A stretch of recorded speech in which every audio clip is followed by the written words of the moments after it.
Welcome back to the Friday YouTube channel. In this video I'm going to be showing you how to make a button-up Pogonip pullover, and it's such a lovely, easy pattern hack.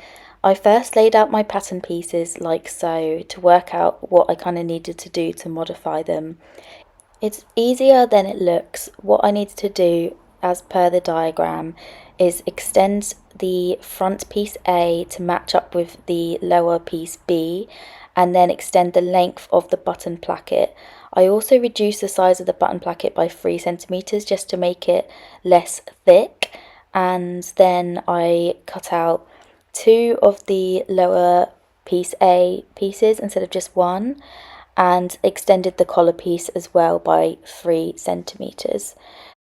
Essentially what you're doing is removing that bottom front being one piece and creating it as 2 pieces, and then extending your button placket down. So depending on what size that you make will alter the amount that you change it ever so slightly, but I'll pop the blog post in the description box which shows it in a little bit more detail as well.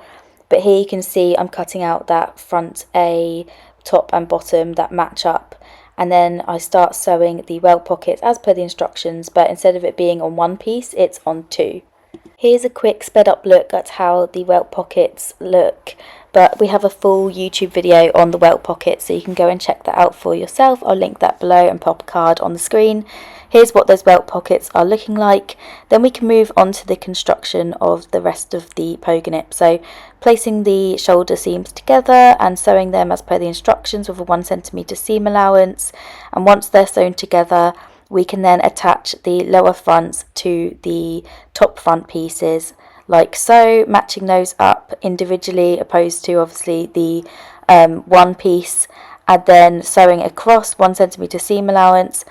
Then you want to line your lower front, and right side facing up of the lower front, place on a lining square the same size to that piece, encasing the top front in between, and then you're going to stitch across 1 centimeter just below the previous seam that you stitched, and then that will create a lining piece. Then I just baste the rest of the edges to it like this.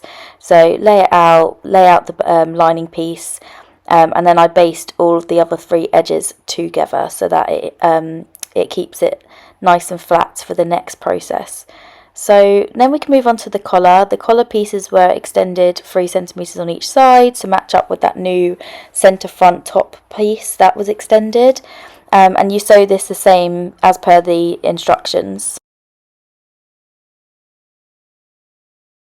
Now moving on to the button plackets, and we're going to do the same process that we did for the collar for both the button plackets. So pressing one long side down, inside about 1/4 inch, and then folding that right sides together and sewing one of the shorter edges like this. Then you're going to match up the raw edge of the placket to the front of your body, and you're going to sew just the one side that hasn't been folded under to the actual front of the jacket. And then once that is stitched, 1 centimeter seam allowance, you fold the seam allowance towards the placket and then edge stitch the other side of the placket on top of that, encasing the seam within the inside of it.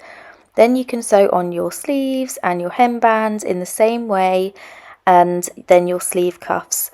I finished off my jacket with my buttons. I added 6 buttons to it, just 9 centimeters apart was the perfect amount for me, but obviously that might change depending on your size and your preference of how many buttons you want. And I also added this embroidery with my Brother Sketch embroidery machine, and this is how it turned out. I'm super pleased with it. We also have a step-by-step instructional blog post if you would like to see the steps laid out in that way. But let me know what you guys think in the comments. Will you be trying this for yourself? The Pogonip is such a fun project, and I think this hack just opens up so many other opportunities for this pattern as well. So yeah, I will leave a link to shop the Pogonip in the description box, and happy sewing. Bye!